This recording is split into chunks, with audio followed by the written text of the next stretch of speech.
Yo, after scary face CNN News anchor Dana Bash tried several times to suggest that the changes made to Medicaid would be too difficult for people to operate, Trump's Treasury Secretary Scott Bessent finally lost his cool and said, "You Democrats seem to think that poor people are stupid, but I know that poor people can register twice a year if they really want to get them benefits." And yes, he said poor people. But other than that, he was right. Poor people were not stupid. And despite how bad Dana talks down on the big beautiful bill, Scott actually sells the whole shit. I can't even lie. I was against it, but he kind of sells it. First off, Dana clearly was bitten by a zombie before the interview, and saliva dripped from her dead flesh as she pressed Bessent on how this bill will affect low-income Americans. She just knew she would make me look bad. But dude was like, if we hadn't made some cuts to the bill, then a lot of hospitals would close in some rural areas, and no new businesses are coming to areas where there's no hospitals. He went into detail about how all the new business tax cuts will inspire economic growth, which I don't doubt because did I mention that in the bill there's 100% deductible for new equipment? So yeah, I bet the business will grow. Yeah, Dana Scary Ass was like, yeah, there are several cuts for the top 5%, but none for the middle class. Scott was like, Dana, shut your lying dead face up, because we have cuts for everybody. We have tax cuts for farmers, less tax for overtime and tips. We have more tax returns for people with kids. We have a $6,000 tax break for elders. He was like, this was a good bill when Biden was in office. The only thing we added was the job shit. Look, make sure you hit that like and subscribe button. Let's get right into the video. Here with me now to talk about all of that is Treasury Secretary Scott Bessent. Thank you so much for coming in. I appreciate it. Let's start with the new law and who it helps. The Tax Policy Center says the majority of the tax benefits will go to Americans making $217,000 or more a year. The Yale Budget Lab says the richest Americans will see their income rise by nearly 2%. The lowest earning Americans will see their income drop by 3% when factoring in cuts to Medicaid and food stamps. You argue that the benefits will really be aimed at the middle class. How does that square? Dana, first, let's have a look at the Yale Budget Lab, because I was looking at their findings, and this week I actually went on their website. They're all ex-Biden officials, so I think we can discount everything they say. I'd encourage all your viewers to look at the composition of both the board and the staff, and it's just not right that what we have here is a middle class and working class bill that we we are going to see wages accelerate, and we are going to see, just as we saw with President Trump's first tax bill, we are making permanent these tax cuts. And what happened in 2017, 2018 was... Taking the Yale Budget Lab aside, there are Republican senators who are worried about affordability and who this all is going to affect. Look, I think affordability, safety, and growth are the three things this bill is going to generate. One of the tax cuts that are in here are for, and the president talks about them a lot, are on tips and overtime. Mm-hmm. Those are temporary.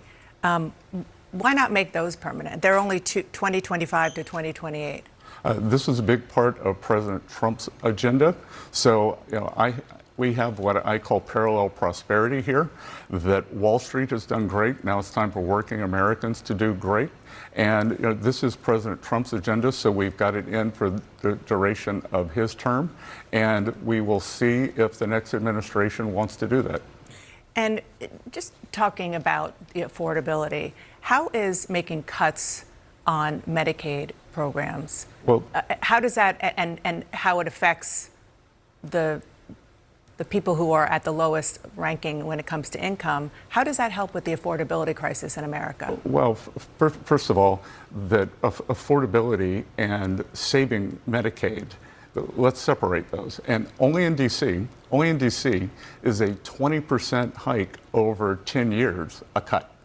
So Medicaid funding will go up 20% over the next 10 years. The people who Medicaid were designed for, the pregnant women, the disabled, And families with children under 14 will be refocused.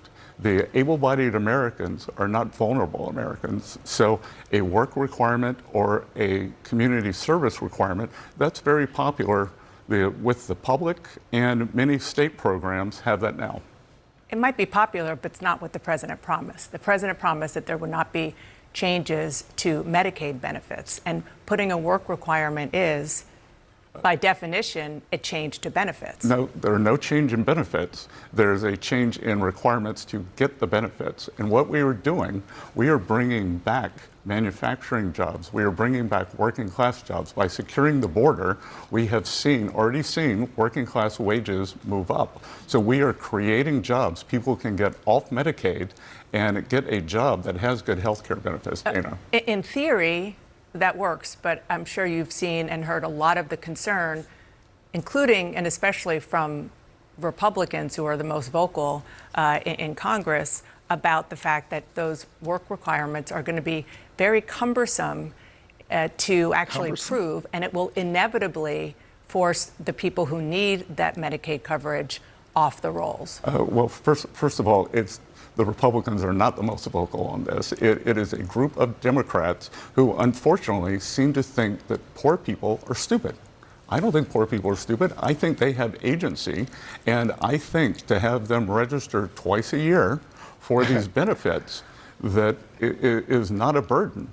But these people who want to infantilize the poor and those who need these Medicaid benefits are alarmist. Yeah, but my impression of the Republican Party is that historically you've wanted to cut through the red tape and not create more red tape. But I do want to move on because no. But we've also wanted to put in work requirements, which somehow that was very popular under Bill Clinton, was popular under President Obama, and this Democratic Party blew out the deficit in 2020, and they never want to bring it back. But work requirements even poll well with the median Democratic voter, maybe not the fringe. Yep. I've never had a one-on-one encounter with a real-life zombie, but Scott Bessent handled it with a smile, and he cordially, politely smacked that zombie down to the ground.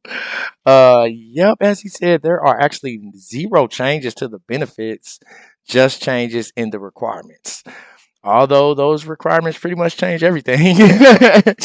But resolve was that the economy Trump is building will afford job seekers with the opportunity to exit from even needing aid, to be able to get off Medicaid and get a job with good health care benefits. And boy, I hope they can really pull it off.